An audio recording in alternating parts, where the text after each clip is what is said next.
솔로몬 왕이 우상 숭배함으로 인해서 하나님의 심판이 내리게 되었어요. 그것은 열왕기상 11장 11절에 나온 바와 같이 하나님께서 반드시 그 나라를 그에게서 빼앗아서 그의 신하에게 주리라 경고하신 거예요. 그런데 그럼에도 불구하고 하나님 아버지께서는 그의 아들 르호보암에게 나라의 분열을 막을 수 있는 절호의 기회를 허락해 주셨어요. 그런데 그 기회를 선용하지 못함으로 해서 이스라엘이 분열되는 모습을 보면서 이 말세의 마지막 때 우리의 가정이나 세상이나 심지어 주님의 몸된 교회조차도 사탄은 끊임없이 분열을 시키려고 할 때 우리가 어떻게 그런 분열을 막을 것인가? 이 시간도 들려주시는 하나님의 음성을 다 함께 들을 수 있길 바랍니다. 먼저 본문 4절 말씀 다 함께 읽겠습니다. 왕의 아버지가 우리의 멍에를 무겁게 하였으나 왕은 이제 왕의 아버지가 우리에게 시킨 고역과 매운 무거운 멍에를 가볍게 하소서. 그리하시면 우리가 왕을 섬기겠나이다. 아멘. 솔로몬 왕의 아들인 르호보암 왕은 아버지 솔로몬 왕에 비해서 그 지혜나 능력이나 모든 것이 다 뒤떨어져 있었어요. 그런데 그가 막상 왕이 되려고 할 때 저기 세겜을 중심으로 있는 북방에 있는 10지파의 도움을 받지 않고는 어렵다고 판단하고 그 세겜으로 올라가게 됩니다. 그 세겜 땅은 여호수아가 가나안 땅을 점령한 후에 이스라엘 백성들의 신앙과 정치의 중심지가 되어 있었어요. 그래서 그곳에 가서 솔로몬 왕 당시에 솔로몬에게 반역함으로 인해서 저기 이집트로 피해가 있었던 여로보암이 그의 고향 땅에 와 있는데 여로보암이 다시 나타나가지고 이스라엘 10지파를 데리고 솔로몬 왕에 나타나서 건의를 하게 돼요. 그것은 왕의 아버지가 우리를 멍에를 무겁게 하였으나 왕은 이제 왕의 아버지가 우리에게 시킨 이 고역과 또 무거운 멍에를 가볍게 하소서 하고 건의한 거예요. 그러면 왕을 섬기겠다는 거예요. 그러니까 이 르호보암 왕이 그들의 건의를 받아들여서 그들에게 고역을 하게 하고 또 중과세를 하게 했던 것을 조금만 가볍게 해줘서 이스라엘은 분열이 안 됐는데 그들의 요청을 받아들이지 않은데 이 분열의 첫 번째 출발이 있었던 거예요. 우리의 신앙생활에 있어서도 우리가 서로 무거운 인생길 살아가면서 인생의 짐들이 얼마나 많이 있습니까? 그것을 함께 나누어지면은 우리는 어떤 어려움 속에서도 마음을 사랑으로 합해서 다 이겨낼 수 있어요. 그런데 신앙생활을 하면서도 서로의 입장에 서지 않고요, 서로의 마음을 몰라주고요, 서로의 고통을 예면하고요, 서로의 짐을 나누지 않다 보니까 우리 마음이 다 갈라서게 되는 거예요. 그래서 부부간에도 갈라서서 불행과 고통 겪고 심지어 내가 낳은 부모와 자식 관계도 등을 돌리고 멀어져 버리고요. 그러니 심지어 교인들 사이에 있어서 서로의 입장을 헤아려주지 않고 짐을 지지 않음으로 인해서 떠나가는 사람들이 이 땅에 얼마나 많이 있냐는 거예요. 여러분, 평생 우리가 목사, 장로, 권사, 집사에서 뭐 하겠다는 거예요? So what? 뭐 하겠다는 거예요? 여러분, 그런 마음을 가지고는 우리 신앙생활이 도움이 안 되는 거죠. 우리는 인생의 짐이 있을 때 이제는 우리 인생을 날마다 대신 주신 주님 앞에 다 내려놓을 수 있길 바랍니다. 다 맡겨버릴 수 있길 바랍니다. 내 마음에 억울하고 원통한 것조차도 주님 앞에 쏟아부을 수 있길 바랍니다. 여기서부터 우리 인생의 짐의 문제를 해결해 나가야 돼요. 그때 시편 55편 22절에 내 짐을 여호와께 맡기라. 그가 너를 붙드시고 의인의 요동함을 영원히 허락지 아니하시로다. 분명히 약속하시는 것입니다. 그렇게 주님 앞에 먼저 내 모든 인생의 짐과 감동과 마음에 응어리진 것 다 쏟아붓고요, 그 다음에 형제를 찾아가서 사랑으로 다가가 대화해야 되는 거예요. 마음을 쏟아놓고 서운했던 거 다 이야기하고요, 또 바라는 거 다 부탁하고요, 이렇게 영적인 교제가 회복돼야 되는 것입니다. 그런데 우리의 대화의 문제가 무엇인지 아십니까? 근본적으로는 자기가 지난날의 상처가 치유되고 회복되지 않으니까 모든 것을 부정적이고 비판적이고 비관적인 마음으로 받아들인다는 거예요. 또 자신이 영적으로 충만하지 못하니까 하나님 뜻도 깨닫지 못하고 자기 육신적인 뜻, 육신적인 주장, 육신적인 것만 관철시키려고 하기 때문에 대화 아무리 해봐야 소용이 없는 거예요. 그러므로 우리는 서로 다가가서 진심을 쏟아놓고요, 함께 나누고요, 또 인생의 짐을 함께 나누어질 수 있길 바랍니다. 그때 갈라디아서 6장 2절에 너희가 짐을 서로 지라 그리하여 그리스도의 법을 성취하라 하고 명령하지 않습니까?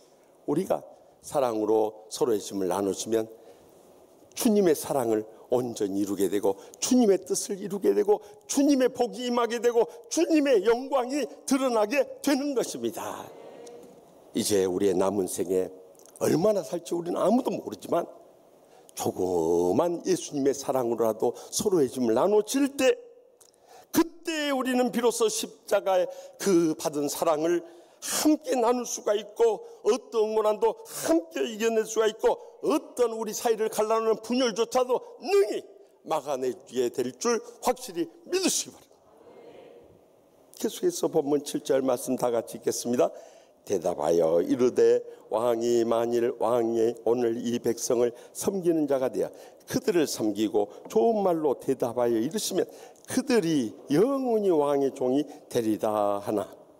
아멘. 르호보암 왕은 그의 신하들의 자문을 구하기 위해서 그 여로보암과 이스라엘 백성들에게 사흘간의 시간을 요구했습니다. 세겜에서 예루살렘까지는 약 60km인데 하루 길이었던 거예요. 그래서 왔다 갔다 이틀 빼고 하루 자문을 구할 수 있는 날로 해서 3일을 요구했던 거예요. 그래서 맨 먼저 르호보암 왕은 솔로몬 아버지 왕의 생전에 자문을 구했던 연로하신 신하들에게 의논하게 돼요. 지혜로운 이 노인 신하들은 왕이 백성에게 섬기는 자가 되어서 그들을 섬기고 좋은 말로 대답하면 그들이 틀림없이 왕을 영원히 섬기는 종이 될 것을 권면했던 거예요. 만약에 르호보암 왕이 이 노인 신하들의 조언을 받아들였더라면 결단코 이스라엘은 비극적인 남북의 분열이 없었을 거예요. 그런데 이 지혜롭고 은혜로운 이 조언을 받아지 않음으로 인해서 르호보암 왕은 비극적인 남북 분열을 자초하고 만 거예요. 우리 신앙생활 하면서도 마찬가지입니다. 항상 이 온건하고 사랑으로 무엇을 이루고자 하는 사람이 있고 이 그냥 혈기 부리면서 욕심적으로 무엇을 이루는 사람을 다 갈랐어요. 그때 우리에게 이 섬김의 마음이 있다면은 다 해결될 수 있는 문제조차도 그 순간의 감정과 혈기를 터뜨림으로 인해서 스스로 분열의 불행을 자초할 때가 얼마나 많이 있냐는 거요. 그래서 갈라디아서 5장 13절에 형제들아 너희가 자유를 위하여 부르심을 입었으나 그러나 그 자유로 육체의 기회를 삼지 말고 오직 사랑으로 서로 종로를 하라.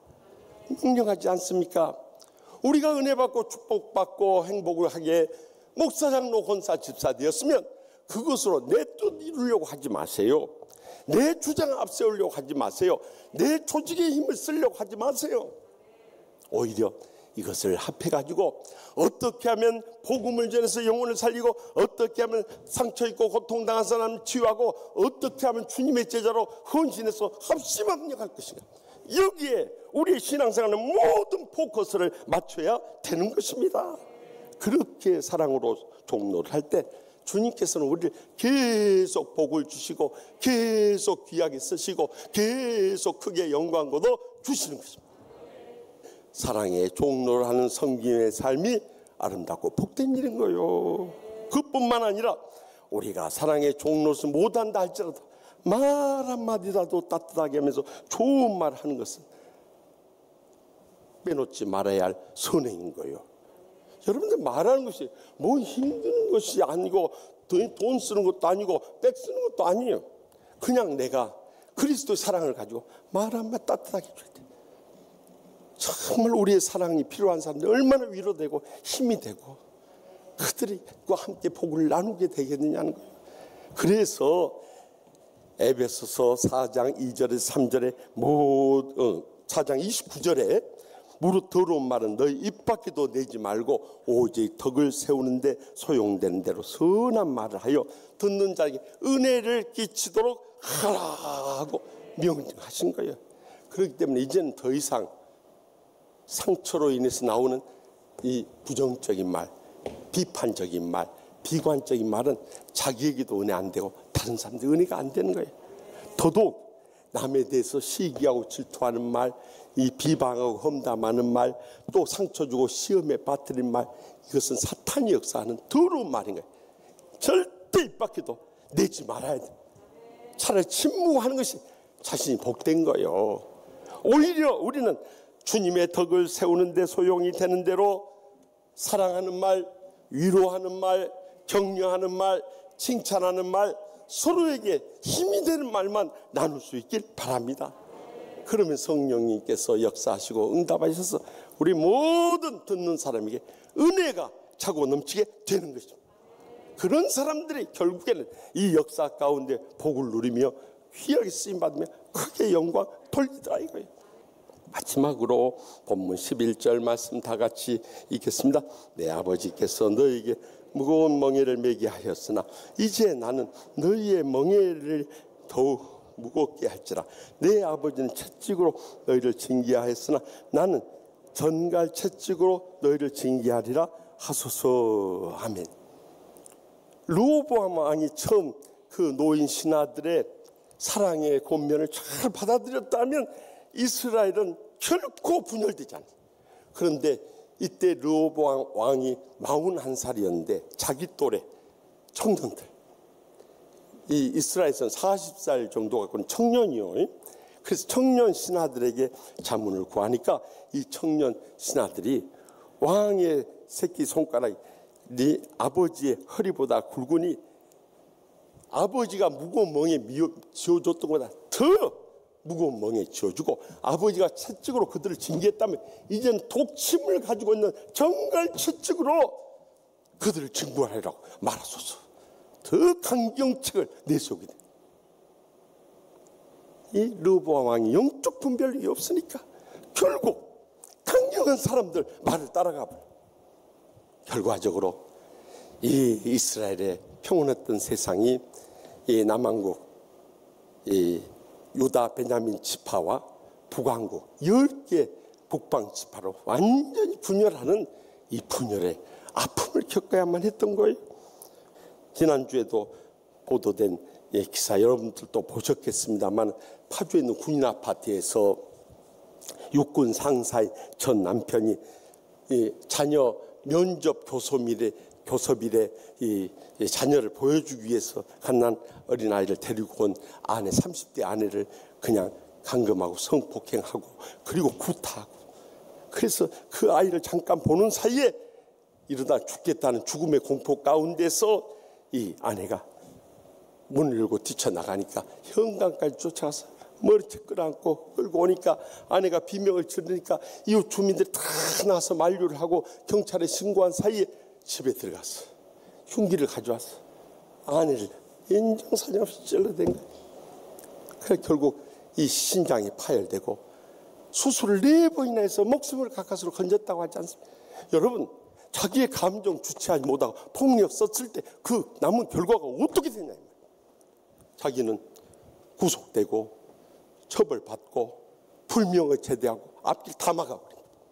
한순간 잡지 못하면 자기만 불행한 것이 아니라 아내도 고통당하게 하고 그 자녀가 나중에 커가면서 평생 져야 할 그 멍에 지게 만들어버립니다. 그 순간만 우리가 늘 가르쳐줬듯이 막 분노가 솟구칠 때 어떻게 하라고 그랬어요? 어떻게 그렇게 잘하세요? 다 기억하시네. 따라서 합시다. 주여 주여 주여 주여 주여 주여. 여러분 그때 주님 바라보는 그때 주님 앞에 내 상처받은 감정 다 쏟아놓는 거예요. 그때 주님의 사랑에 치유의 손길을 간구하는 거예요. 그런데 성령께서 우리를 치유하고 회복시켜가지고 우리만 치유되고 회복된 것이 아니라 우리의 모든 삶의 문제도 해결해 주시고 우리 앞길 열어주시고 복되게 해주시고 그게 영광고도 주시는 거예요. 그래서 우리가 이 하나됨을 지켜가기 위해서 에베소서 4장 2절에서 3절 말씀을 잊어서는 안 돼요. 모든 겸손과 온유하고 오래 참음으로 사랑 가운데 서로 용납하고 평안에 매는 줄로 성령이 하나 되게 하신 것을 힘써 지키라. 예수님께서는 십자가에서 우리를 이미 하나 되게 해 주셨어요. 그것을 사탄이 여지없이 갈라놓으려고 우리의 가정이나 교회나 세상 가운데서 끊임없이 역사합니다. 그런데 우리는 끝까지 겸손과 온유와 인내로 이 하나됨을 지켜갈 수 있기를 바랍니다. 그러면 우리 모두 다 은혜 받고 축복 누리고 행복해질 수밖에 없는 거예요. 저는요 지난 월요일에 이제 일 다 마치고 지방의 부흥성에 갔다가 숙소에 도착해서 여장을 풀고 뉴스 좀 보려고 돌리려다가 SBS TV에서 송포 골드라는 이 음악 프로그램이 있는데 제가 우연찮게 보는데 그것은 십수명의 멤버들이 나와서 뮤지컬 공연 테스트를 하는 거예요. 그래서 유명 하모나이즈라고 하는 이 세계 대회에서도 입상한 팀도 나왔고 거의 대부분이 무명 팀들이 음악이나 댄스를 좋아하는 젊은이들이 서로 연락해서 만나가지고 몇 개월 동안 피눈물 나는 훈련을 하고 거기 나와서 공연을 하는데요. 와, 우리나라 젊은이들이 저렇게 노래를 잘하고 춤을 잘 추는 감탄했어요. 무엇보다도요, 그들이 몇 개월간의 트레이닝을 통해서 이미 마음이 하나 되어 있었어요. 그러니까 모든 노래나 또한 댄스 퍼포먼스에 이르기까지 아주 일치된 조화를 이룬다. 더욱이 거기에 담겨져 있는 웃음과 눈물의 감동의 애환들이 가슴에 뭉클할 정도로 감동을 주는. 그래서 이것이 정말 근래 보기 드문 음악 치유 프로그램이구나. 그래서 제가 몇 시에 하는가 한번 찾아봐서 그랬더니 매주일 오후 6시 20분에 합니다. 오늘 저녁에 사랑하는 가족들과 함께 기대하시라 개봉박도 꼭 보시오. 너무너무 은혜를 받아요. 그걸 보면서 저렇게 하나 되면 모두가 행복해지고 축복되구나. 순위에 상관없이 그들이 그것을 해냈다는 그 사실만 행복해 하고 눈물 흘리는 모습을 보면서 우리가 저렇게 예수 믿어야 되는데 우리가 어떤 분열의 위기 속에서도 결단코 폭력을 쓰지 않고 겸손과 온유와 인내로 하나됨을 지켜나갈 때 우리 모두 다 은혜 받고 축복 누리고 행복의 감격에 눈물 흘릴 그날이 꼭 다가오게 될 줄 확실히 믿으시기 바랍니다. 저는 지난 주간에 저기 지방에 있는 한 대형 교회 부흥성에 인도하러 갔어요. 제가 알기로는 그 교회는 올로 목사님 교회를 개척해 가지고 얼마나 사랑으로 은혜롭게 교회를 부흥시켰는지 큰 대형 교회가 수천 명 모이는 교회가 됐는데 그 교회에 큰 시험이 찾아왔어요. 그것은 올로 목사님께서 추위의 충동질에 의해서 부총회장에 출마하게 된 거예요. 그리고 수십억의 돈을 끌어다 쓰고 결국에 낙선이 돼버린 거예요. 당선이 됐더라면 다 그것을 만회하고 갚아나갈 수 있는데 막상 낙선이 돼버리니까 이제는 교인들 보기가 창피해요. 뭐라고 할 말이 없는 거예요. 그리고 그 수십억의 십수억의 돈은 어떻게 하냔 말이에요. 그러니까 항상 빈곤하고 어렵게 그저 교회 왔다가도 뒷자리에 앉았다가 조용히 예배 끝나면 사라지는 그런 삶을 살아왔어. 당신이 개척한 교회 이제는 얼굴조차 내밀 수 없는 그런 형편에 처했을 때 그 올로 목사의 심정이 어떠겠어. 그런데 참 감사하게도 후임 목사님이 잘 들어오셨어요. 그래서 올로 목사님의 어려운 형편과 처지를 알고 나서 장로님들을 만났어요. 장로님들, 목사님이 자기 영광을 위해서 그런 겁니까? 우리 교회와 같은 이런 은혜롭고 행복한 것을 좀 총에 심기 위해서 구청장 출마했던 것인데 이렇게 안 됐으니, 그것도 십수억의 빚을 지고 저렇게 어렵게 살고 있으니 우리가 그 빚이라도 갚아드립시다. 설득에 나갔어요. 결국 그 장로님들이 목사님의 설득을 받아들이고 사랑으로 용납해서 빚을 갚아줬어요. 그런데 장로님들 조건이 딱 한 가지 있어요. 빚은 갚아주는 대신 앞으로 원로 목사님은 교회 나오지 못하도록 하십시오 하고 요구한 거예요. 그런데도 그 후임 목사님이 어떻게 원로 목사님이 개척한 교회, 원로 목사님이 아무리 빚을 많이 졌다고 그 갚아주면서 못 나오게까지 할 수 있습니까? 그렇게 안 됩니다. 장로님들이 너그러운 마음으로 받아주십시오. 사정하라. 그러던 가운데 이번 가을 부흥회가 열리게 된 거예요. 저는 그런 사정 어떻게 할 수 있겠어요? 그러나 저는 어디 가든지 가장 먼저 우리의 마음이 치유받아야 돼요. 우리 마음속에 아직도 풀리지 않은 감정의 의리가 있으면 그것이 우리의 하나님으로부터 오는 은혜와 축복과 행복의 감격을 다 막아버립니다. 지옥 같은 신앙생활하다가 우리가 어떻게 천국에 갈 수 있겠습니까? 더욱이 마태복음 18장 35절에 너희가 각각 마음으로부터 형제를 용서하지 않으면 나의 하늘 아버지께서 너희에게 이와 같이 하시라 경고하지 않습니다. 우리가 용서 안 하고 감정 안 풀고 서로 사랑하지 않으면 우리는 천국 못 갑니다. 제가요 눈물로 호소를 했어요. 그런데 장로님들의 마음부터 열려지기 시작했어요. 그리고 언제부터인가 강사 대접하는데 원로 목사님 같이 식사를 나누기 시작했어요. 그리고 심지어는 늘 그냥 왔다가 조용히 사라지던 원로 목사님 나오셔서 교인들 향해서 축복 기도까지 했어요. 마지막 떠나올 때 장로님들이 너무 기뻐하시면서 원로 목사님과 위임 목사님 모시고 같이 한 송이 시간 갖고 축복 기도해주고 그리고 떠나오는데 마지막 날 이 위임 목사님이 교회 형편을 다 이야기하는 거예요. 목사님 오신 것은 하나님께서 보내주신 사자였습니다. 우리에게 꼭 필요한 말씀 전해줄 때 제가 너무너무 저 자신부터 은혜를 받았습니다.